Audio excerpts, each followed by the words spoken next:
Hello friends, how are you? This is Pooja Pomar. Welcome back to our YouTube channel DP Guide. Friends, हम लोग अभी history का chapter पढ़ रहे हैं, एज ऑफ इंडस्ट्रियलाइजेशन। उसी में हमारा 2 यूनिट खत्म हो चुके हैं। This is third division in colonies. Colonies क्या थे, ठीक है, कौन से कॉलोनीज थे? तो जब कोई कंट्री किसी दूसरी कंट्री पे रूल कर रही होती है for the development, the reason is the development, मतलब उस कंट्री का डेवलपमेंट करेंगे, वहाँ के लोगों को सिविलाइज्ड करेंगे, जो कि थोड़े पिछड़े इलाके होते हैं। तो उस हिसाब से बाहर के देश के लोग, मतलब बाहर के देश की जो गवर्नमेंट होती है वो यहाँ पे रूल करती है। मतलब यहाँ पे मतलब किसी भी देश में हो सकता है, जैसे कि इंडिया एक कॉलोनी था ब्रिटेन का, तो वैसे ही जो है बहुत सारे देश थे जो कि कॉलोनी थे ब्रिटेन के या फिर अमेरिका के, तो उसमें से इंडिया एक था।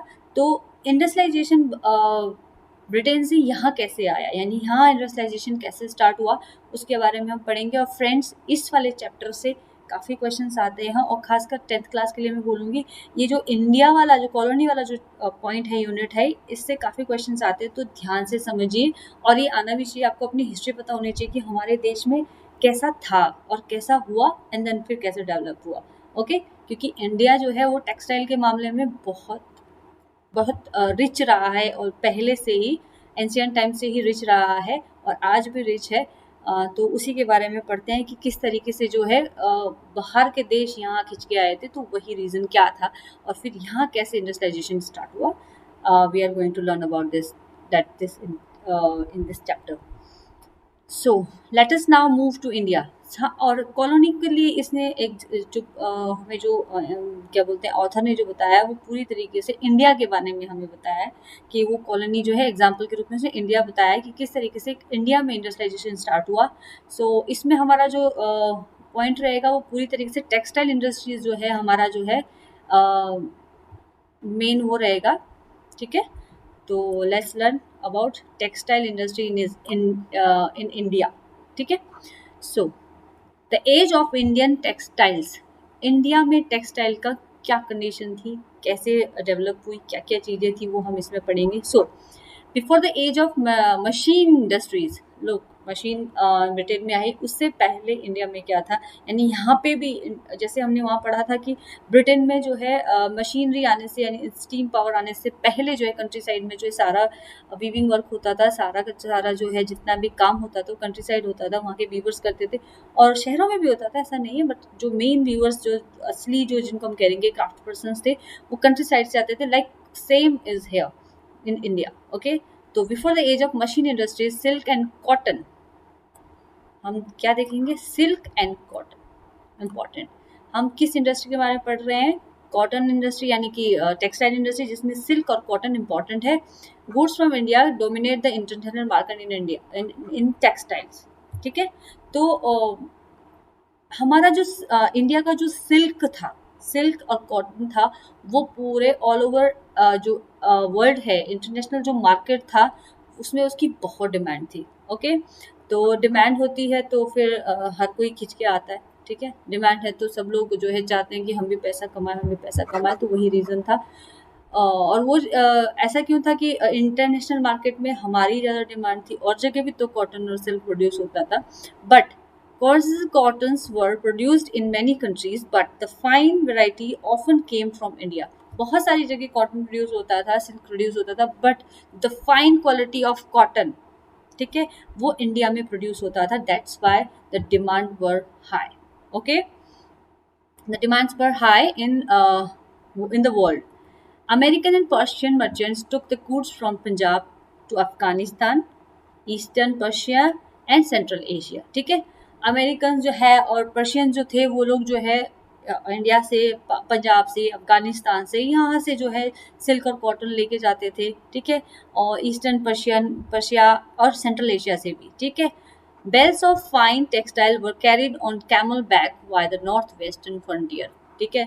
नॉर्थ वेस्टर्न फ्रंटियर में आपको अभी दिखाऊंगी, मैप दिखाऊंगी। नॉर्थ वेस्टर्न फ्रंटियर हो गया हमारा, जैसे राजस्थान हो गया, गुजरात हो गया, नॉर्थ वेस्ट जो हमारा एरिया है, उस साइड से जो है, अब आपको पता है राजस्थान में डेजर्ट है, तो कैमल्स के ऊपर लाद लाद के जो है मतलब लैंड रूट से आप कह सकते हो, उसके ऊपर जो है हमारे यहाँ से कॉटन और सिल्क जो है एक्सपोर्ट किया जाता था। ओके, मतलब बहुत नॉर्थ वेस्टर्न फ्रंटियर जो था वो एक बड़ा जो है बिजनेस के तौर पर एक मेन एरिया था, जिधर से जो है हमारे जो मर्चेंट्स जो आते थे फॉरेन के या फिर आसपास के देशों से, वो यहाँ से जो है लेकर जाते थे।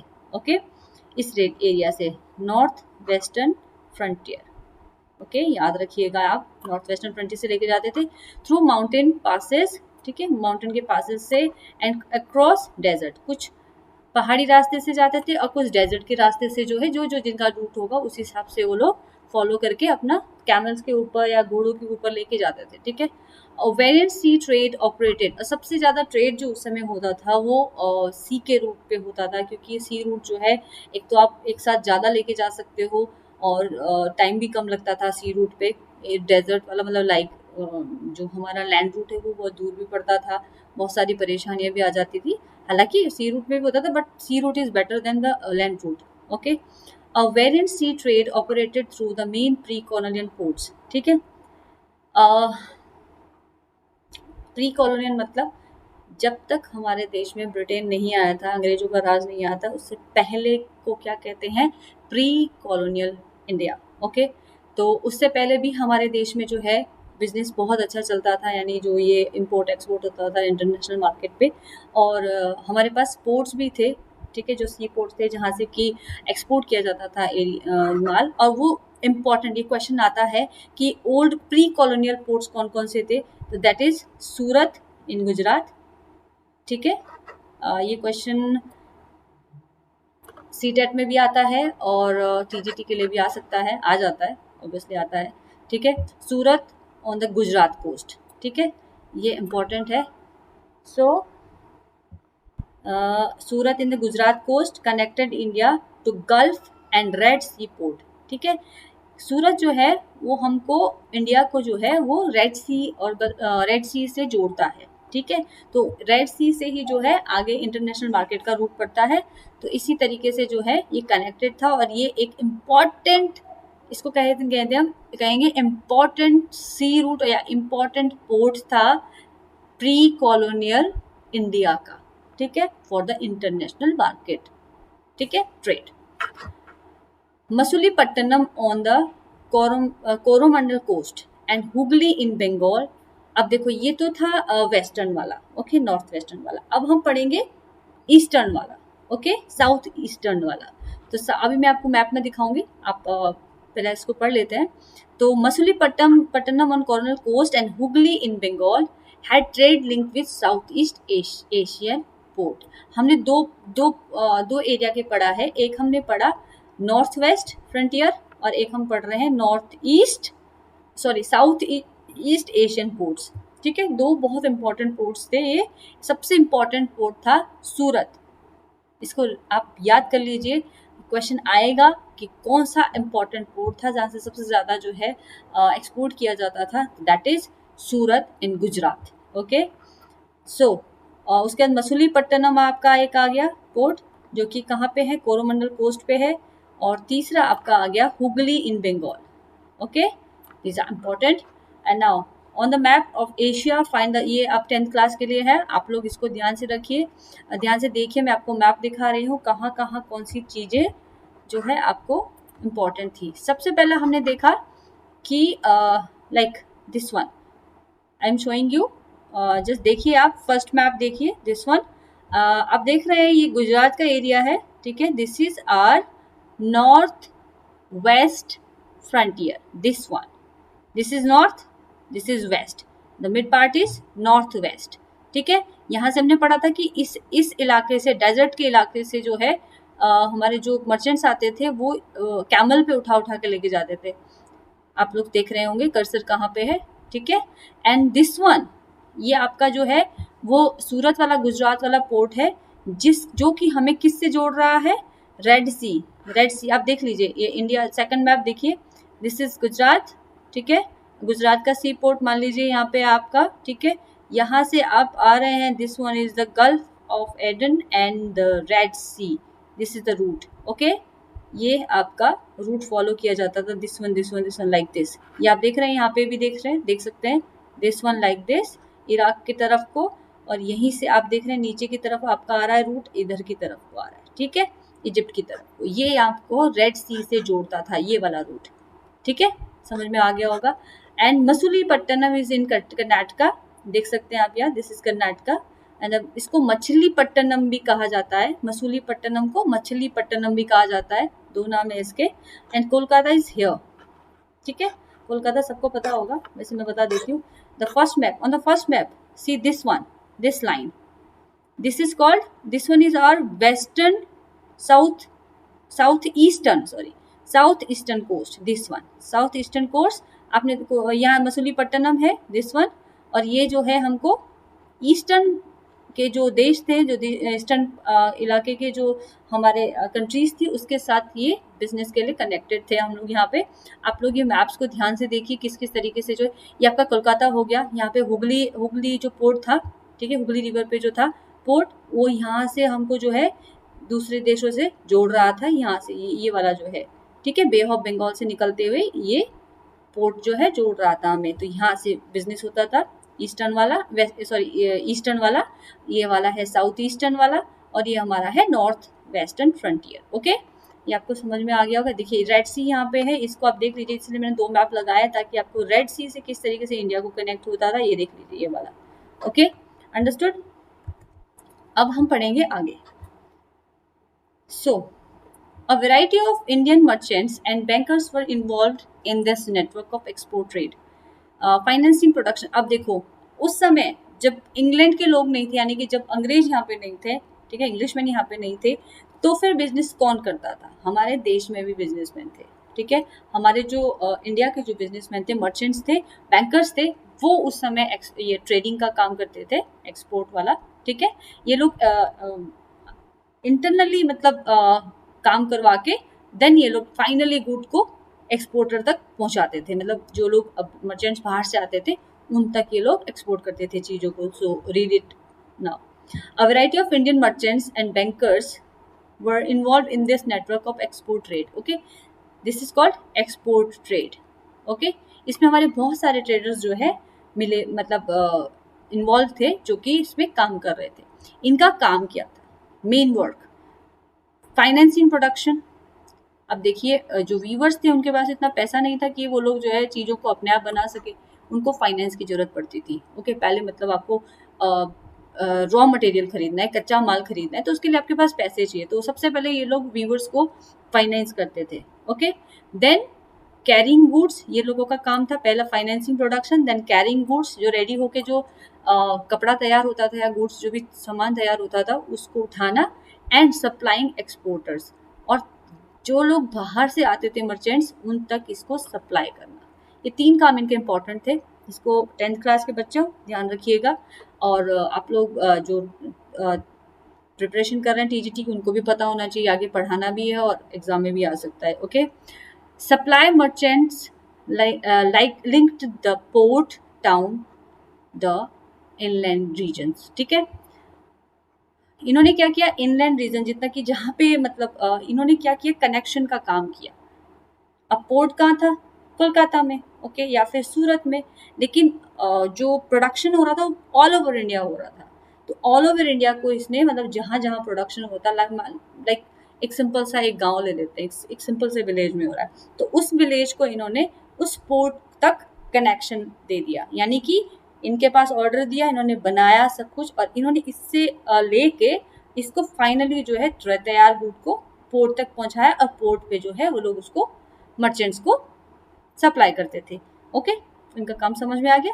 आगे, supply merchants link the port town, ये तो हो गया आपका, ठीक है, आइलैंड से रीजन से इसको उन्होंने जोड़ा है इसको। They gave advance to weavers, important, आप मैंने अभी बताया आपको फाइनेंसिंग करते थे, ये क्या करते थे, वीवर्स को एडवांस देते थे।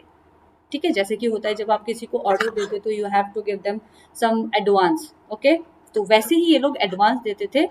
Produced the women cloth from weaving villages and carry the supply to the ports. ठीक है, at the port the big sub shippers and export merchants had brokers who negotiate the price and bought goods from the supply merchants operating inland. Simple इनका काम था, सबसे पहले ये लोग viewers को ऑर्डर देते थे, कुछ एडवांस दे देते थे ताकि वो लोग रॉ मटेरियल खरीद सके और चीज़ों को बनाने के लिए पैसा दे देते थे। देन जब फाइनल गुड तैयार हो जाता था, उस गुड को आपको पोर्ट तक पहुंचाना है, ये काम भी इन्हीं का था। ये लोग जो है गुड को पोर्ट तक पहुंचाते थे। अब ये सोच रहे होंगे कि खरीद कैसे रहे होंगे। इनको तो इन्होंने इंग्लैंड में तो इनका बिजनेस हो गया, बाहर से इनका कनेक्शन ऐसे नहीं होता था। जब ये पोर्ट पे फाइनल गुड पहुंचाते थे, बाहर से जो मर्चेंट्स आते थे, ठीक है, फिर ये लोग वहाँ पे इसको वो करते थे, ऑक्शन करते थे, ठीक है। बोली लगती थी, बोली जैसे लगती थी कि लाइक सिंपल एक ड्रेस ले लेते हैं, सिंपल एक ड्रेस ले लेते हैं, लाइक किसी हमने एक ड्रेस टांग दी कि मेरा प्रोडक्ट ये है, ओके। अब वहाँ पे 5-6 मर्चेंट्स खड़े हैं, लाइक एक इंग्लैंड से हो गया, अमेरिका से हो गया, एक किसी और देश से हो गया, 4-5 मर्चेंट खड़े हैं। अब वो लोग इसको कहते थे कि इसका जो प्राइस है वो यहाँ से स्टार्ट होता है, लाइक 100 रुपीज़ से स्टार्ट होता है। अब वो लोग उस पर बोलियाँ लगाते थे, लाइक एक ने कहा मैं 110 दूंगा, 150 दूंगा, 200। तो जो बेस्ट मनी देता था, जो सबसे ज़्यादा पैसा देता था, लाइक जो जिसको सबसे ज़्यादा पसंद आया होगा, जिसको लगता होगा कि मेरी कंट्री में इसका जो है बहुत अच्छा जो है डिमांड है, वो उसको ज़्यादा पैसे देके खरीद लेता था, ओके। सो यहाँ पे मर्चेंट्स को भी अपने गुड्स मिल गए, उनको भी फ़ायदा हो गया, सप्लायर को भी फ़ायदा हो गया और वीवर को भी फ़ायदा हो गया, उसको काम मिल गया, सबको जो है सबकी लाइफ सेटल्ड थी, एवरीथिंग वाज गोइंग गुड, ठीक है। तो ये सिंपल प्रोसेस था किसका, टेक्सटाइल जो वर्क हो रहा था, ठीक है।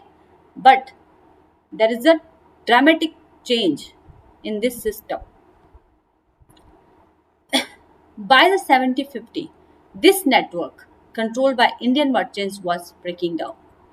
But मैंने अभी कहा ना कि उसके बाद बहुत सारी चीज़ें चेंज हुई, ये जो सिंपल प्रोसेस था वो खराब हो गया। कैसे खराब हो गया, 1750s में जो है, इसके बाद ये नेटवर्क जो बना हुआ था वीवर्स का, मर्चेंट्स का, और जो है बीच में जो मीडिएटर्स जो हमारे मर्चेंट्स थे, इंडियन मर्चेंट्स थे, उनका ये कनेक्शन नेटवर्क जो है टूट गया।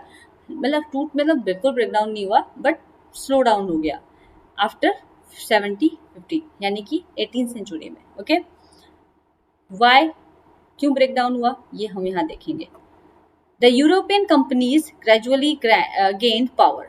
अब यूरोपियन कंपनीज आने लगी, पुर्तगीज आए, इंग्लैंड आए, बहुत सारी कंपनीज यहाँ पे आई, बाहर के देश आए, ठीक है। तो उसके बारे में आपने पढ़ा भी होगा 8th क्लास में कि कितनी कंपनीज यहाँ पे आई, सबसे पहले कौन आया, लास्ट में कौन आया, ठीक है।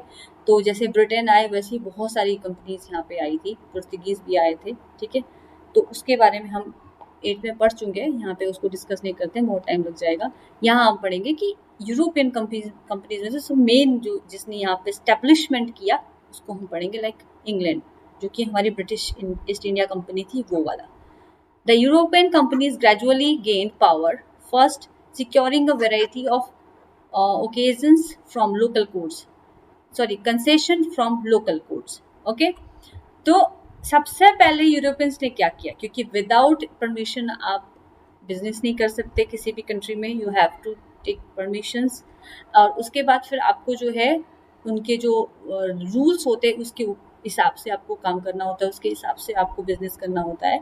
तो सबसे पहले इन्होंने जो है वो कुछ रूल्स के लिए जो भी उनके रूल्स बनाए थे उसमें कंसेशन करा लिया।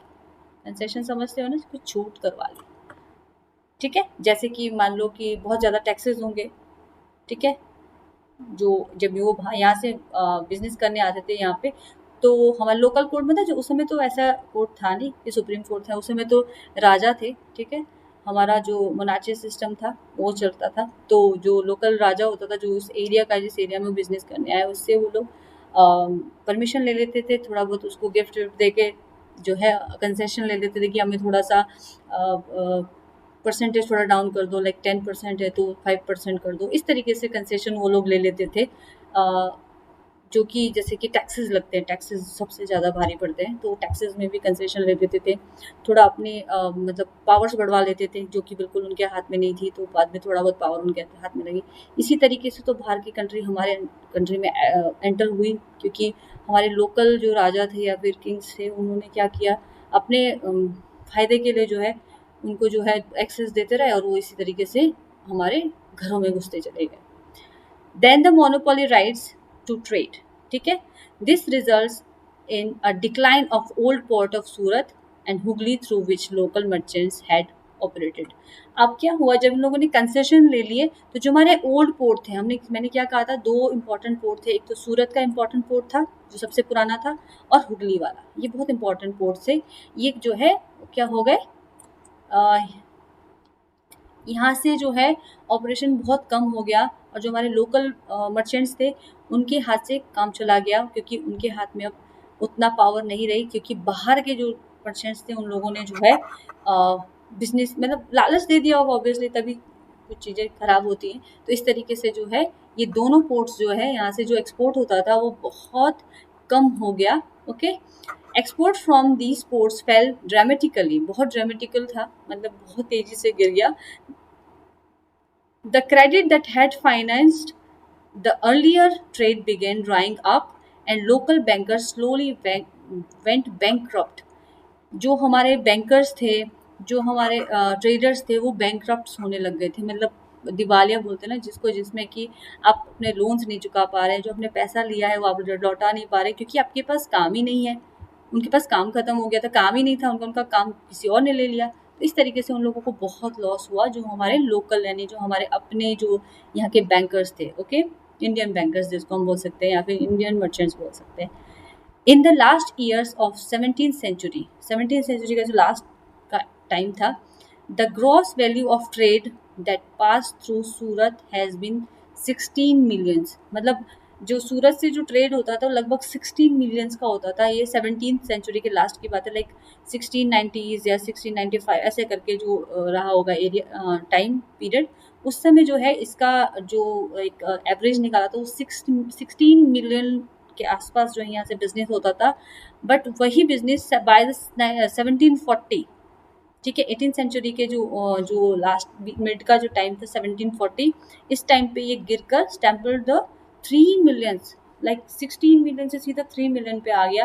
यानी कितना डाउन हो गया होगा, आप लोग आइडिया लगा सकते हैं। सो हमारा जो यहाँ हमने कंक्लूजन ये निकाला है कि जो हमारा लोकल मर्चेंट था वो बिल्कुल ख़त्म हो गया था, बैंकरप्ट हो गया था। Okay, now this picture the English factory of at Surat, ठीक है, ये इंग्लिश जो बाहर से फैक्ट्री आई थी उन लोगों ने फैक्ट्री लगाई थी यहाँ पे, ठीक है, ये उसकी पिक्चर है इंग्लिश फैक्ट्री की, 17th सेंचुरी की ये ड्राइंग है।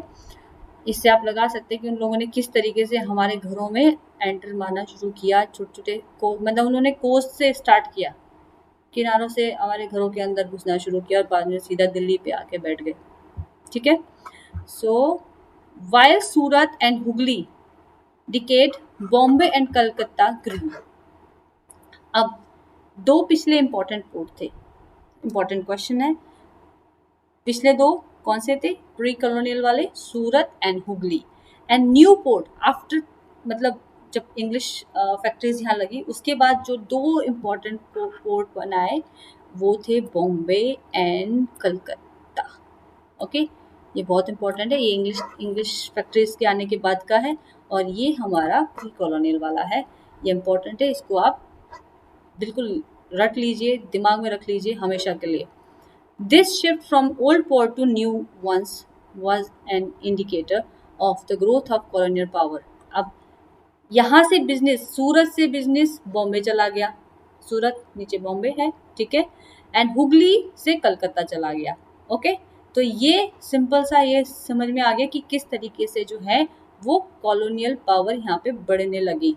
Trade through the new port came to be control by European companies. Okay, ये पूरा कंट्रोल में आ गया यूरोपियन कंपनी से, पूरा जो हमारा टेक्सटाइल ट्रेड था वो अपने अंडर में ले लिया, and was carried in European ships.